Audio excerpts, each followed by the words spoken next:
The European Union treats us very badly. They have for years. I saw that. I had it out with them in my first term.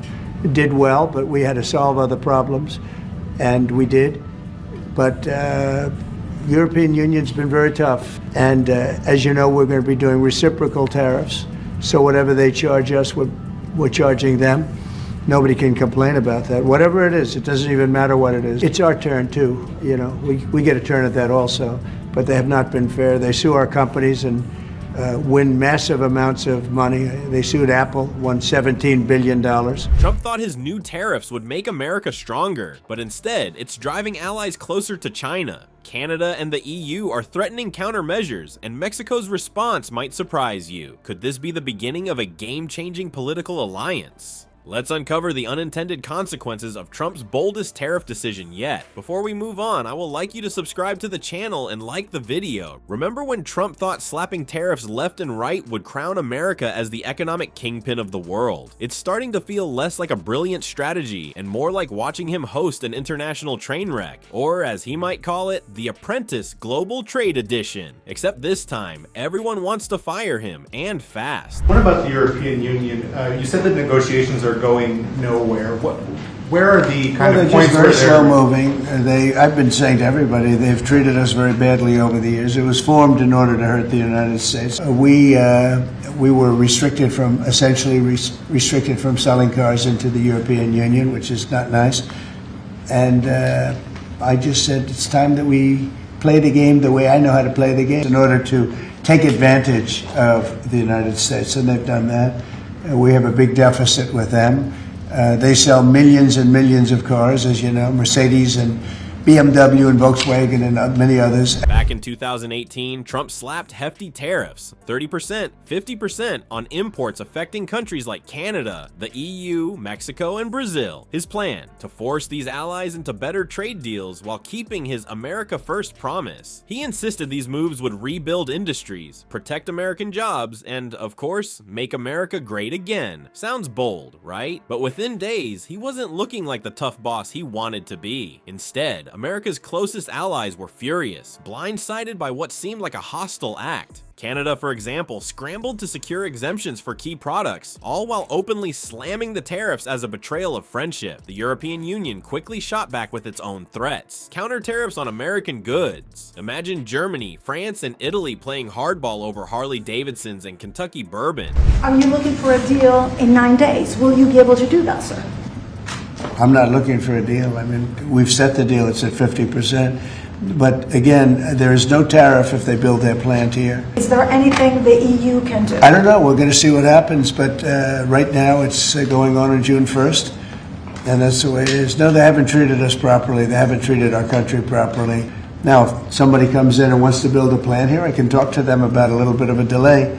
But, you know, while they're building their plant, which is something I think that would be appropriate, maybe. It was almost comical. Mexico just flat out called the tariffs unfair treatment, signaling this wasn't going down quietly. Trump wasn't aligning nations against China here. He was somehow convincing America's allies that maybe it wasn't so friendly after all. It was like watching a playground bully try to snatch everyone's lunch money, only to find the other kids whispering behind his back, plotting to take him down together. But instead of peanut butter sandwiches, we're talking billions in trade, years of mutual agreements, and a shaken sense of trust. Since World War II, America has been the reliable glue holding economic alliances together. Trump's tariffs pulled at these bonds, shifting that glue towards something more slippery. And here's where it gets messy. The allies didn't just complain, they began hedging their bets. If they couldn't count on the US, why not look elsewhere? Maybe even brace yourself toward China. Trust me, this is far more than a tariff war. It's a geopolitical game, and China's been watching this chaos unfold with a gleam in its eye, waiting to swoop in. The EU was set up in order to take advantage of the United States. The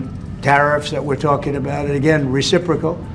I think that the tariffs, there are some cases where they're a little beyond reciprocal because, you know, we've been abused for a long time as a country. If they charge us 25 or 20% or 10% or 2% or 200%, then that's what we're charging them.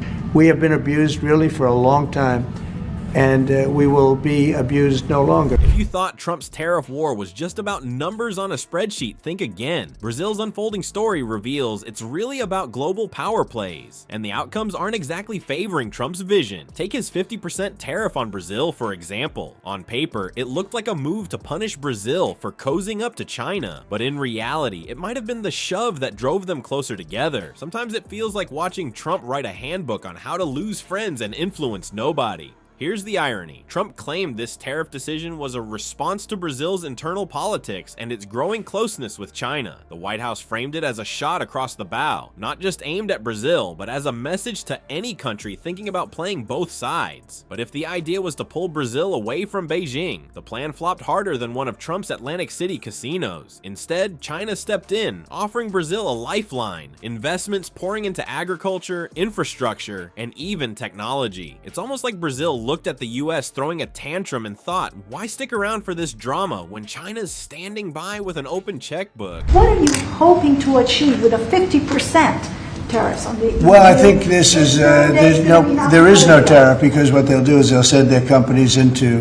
the U.S. and build their plant. You know, we have numbers. Nobody's ever seen numbers like we have, and if they build their plant here, then they have no tariff at all. We have, I guess, over $12 trillion practically committed. You look at other presidents; they haven't had $1 trillion for a year, for 2 years, for 3 years. Now, if somebody comes in and wants to build a plant here, I can talk to them about a little bit of a delay.